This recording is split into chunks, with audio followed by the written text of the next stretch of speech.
C'est quand on arrête d'apprendre qu'on arrête de vivre. Et c'est encore plus vrai pour les coachs. Notre job, c'est aussi d'apprendre constamment. Mais peut-être que vous êtes au début d'un apprentissage, que ce soit dans votre job de coach ou ailleurs. Et face à un nouvel apprentissage, il y a 3 grandes manières de réagir. Pour moi, une absolument excellente et 2 où on peut chercher à faire mieux. Parlons-en dans cette vidéo.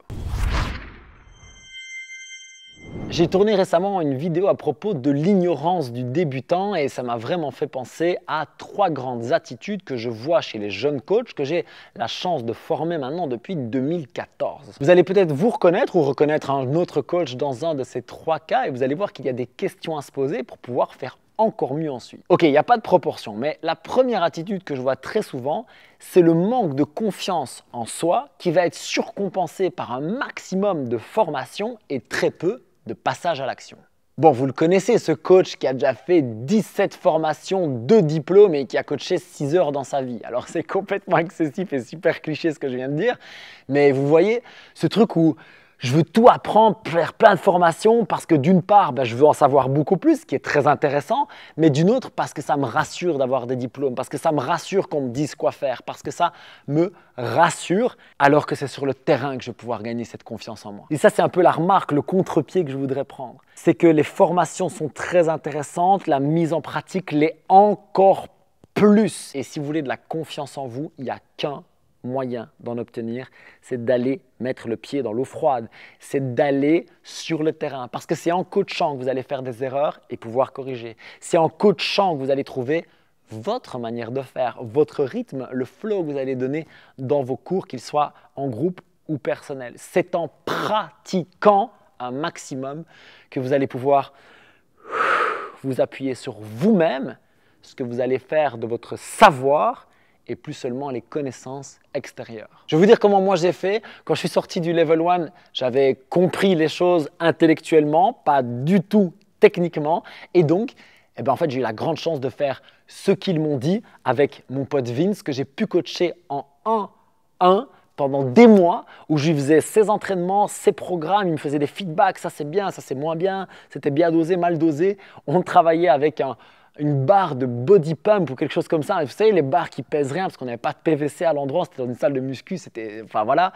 Mais en tout cas, on a fait le taf. Et quelques mois plus tard, basé là-dessus et sur les années de personal training que j'avais avant, je suis arrivé dans une box de CrossFit avec un bagage technique énorme. Et en fait, ça m'a donné une confiance en moi incroyable. Je suis arrivé et on m'a très rapidement dit « Ok, c'est top, tu connais déjà ça, oh, tu coaches avec précision, nanana. » Alors, je ne cherche pas à me jeter des fleurs ici, je suis juste en train de dire que ça marche d'être sur le terrain. Parce que croyez-moi, des heures, j'en ai fait plein et je me rappelle encore de mon premier watt que j'ai donné et mon échauffement, c'était une catastrophe.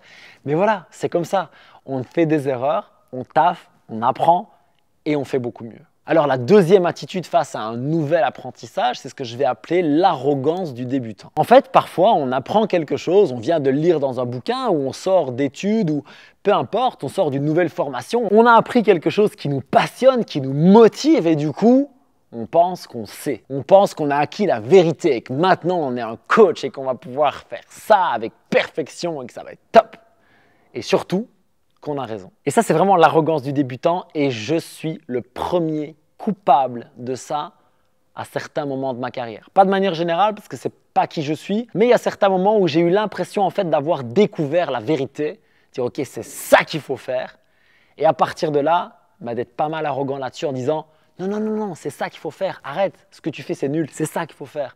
Mais non, vous vous trompez, c'est ça qu'il faut faire. Et ça, c'est hyper néfaste pour 2 raisons. La première, c'est que vous allez juste créer des clashs autour de vous. Les gens ne vont pas vouloir vous écouter parce qu'en fait, vous ne savez pas. Vous avez juste entendu, lu ou compris une information.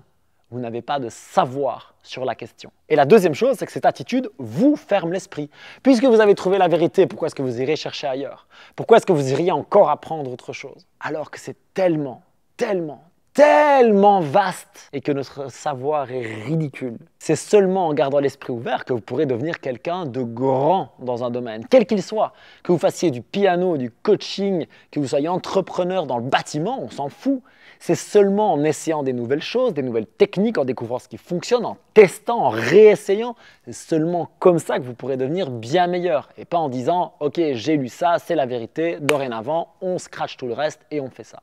Alors si vous êtes coupable de ça parfois, eh bien juste prenez un peu de recul et rendez-vous compte que oui, vous avez appris quelque chose qui est potentiellement hyper intéressant, mais d'une part, vous ne convaincrez personne en allant au clash, et d'autre part, il y a potentiellement énormément d'autres vérités et d'autres choses à acquérir pour avoir encore plus de cordes à votre arc. Pour terminer, il y a l'attitude de ce qu'Olivier Roland appelle un bon sceptique. Alors le bon sceptique, quand il apprend quelque chose de nouveau, il se dit « Ok, c'est super intéressant, je vais le tester ». C'est intéressant, ça ne veut pas dire que c'est la vérité. Je viens de l'apprendre, ça ne veut pas dire que je le sais, mais par contre, je vais le tester. Parce que quand même, je garde l'esprit ouvert. Si j'ai pas l'esprit ouvert, j'apprends quelque chose, je suis dans mon truc, je le jette, voilà, on s'en fout. Non, non, non, j'ai l'esprit ouvert et j'ai envie de le mettre à l'épreuve. Et ça, franchement, c'est vraiment ma manière de voir les choses depuis plusieurs années maintenant. Dès qu'on me dit quelque chose, si je trouve que ça a du sens, ok, parce que parfois, je trouve juste que ce sont des aberrations par rapport à des choses que j'ai pu tester au préalable. Mais si c'est quelque chose où je me dis, ah tiens, faudrait tester. Soit je vais pouvoir tester là maintenant et je vais le faire, soit je le ferai plus tard. Tant que je ne sais pas, j'en parle pas de toute façon.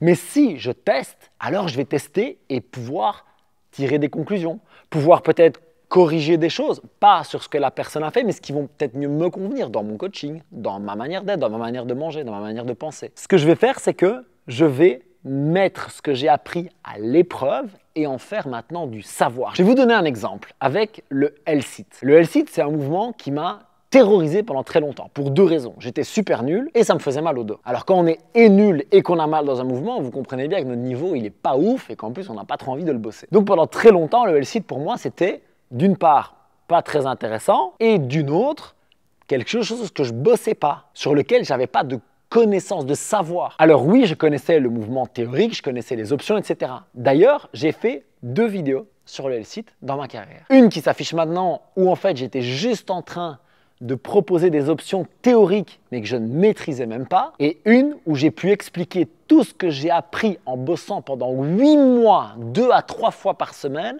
pour acquérir le L-Sit. À votre avis, c'est laquelle la plus intéressante? À votre avis, c'est dans quelle démarche que j'ai appris le plus? À votre avis, quand est-ce que je suis devenu un meilleur coach? Et je vais être très honnête, je vais même aller plus loin, quand est-ce que je suis devenu une meilleure personne? Quand j'ai sorti cette vidéo sur le L-Sit, j'ai parlé de victoire personnelle. Pourquoi? Parce que j'ai pris ce truc qui me traumatisait, qui me faisait peur, et j'ai bossé dessus. Je suis allé le mettre à l'épreuve sur le terrain. J'ai dit non, non, cette option-là, elle n'est pas bonne. Cette option-là, elle est meilleure. Cet étirement-là, il fonctionne. Ce renfort-là, il fonctionne. Celui-là, pas, etc., etc., etc. Et maintenant, je suis absolument convaincu que je peux apprendre le L-Sit à n'importe qui. Je n'ai pas dit que j'allais le faire réussir en une semaine à n'importe qui. Ce n'est pas vrai. Mais je peux le coacher, l'enseigner. Je peux transmettre du savoir et plus seulement des informations théoriques. Et je pense très sincèrement que c'est comme ça qu'on devrait aborder tous nos nouveaux apprentissage. D'une part, au départ, ça doit rester fun, ça doit être amusant de tester des nouvelles choses, d'apprendre. Si ça ne vous intéresse pas, faites autre chose. Il y a suffisamment de connaissances et de savoir sur la planète pour que vous trouviez ce qui vous intéresse. Ensuite, dites-vous toujours que oui, vous avez appris quelque chose, c'est très intéressant. Maintenant, qu'est-ce que ça vaut sur le terrain? Et puis, pratiquez, pratiquez, observez, corrigez, pratiquez encore et tirez seulement des conclusions quand vous avez tester un paquet de choses, trouver les petites ficelles de ce qui fonctionne, de ce qui ne fonctionne pas, de « ah tiens, ça marche sur les grands, ça ne marche pas sur les petits, ah tiens, ça marche sur les femmes, pas sur les hommes ». Vous avez compris l'idée. C'est à ce moment-là que vous êtes dans une bonne démarche d'apprentissage et que vous deviendrez, comme je l'ai dit, non seulement un meilleur coach, mais en plus une meilleure personne. Est-ce que vous vous reconnaissez maintenant ou avant dans un de ces types de jeunes apprentis? Dites-moi ça en commentaire et dites-moi aussi comment vous avez changé d'état d'esprit parce que ça, c'est vraiment intéressant et ça pourrait aider un maximum de monde. Si vous voulez aller plus loin dans la logique d'influence positive et de relations que l'on peut avoir avec les autres, j'ai fait une formation vidéo d'à peu près 1 heure gratuite que vous pouvez recevoir en cliquant sur le lien qui est dans la description. Quand vous téléchargerez la vidéo, vous serez inscrit à ma liste email. Ça veut dire qu'on restera en contact par mail et puis si ça ne vous intéresse pas, vous pourrez vous désinscrire en un clic. C'est hyper facile. Donc profitez au moins de la vidéo, c'est toujours ça de prix. Et pour le reste, je vous souhaite d'apprendre avec beaucoup d'ouverture d'esprit et de pratique aussi et de continuer à faire vivre votre passion et accomplir votre mission de coach. Peace!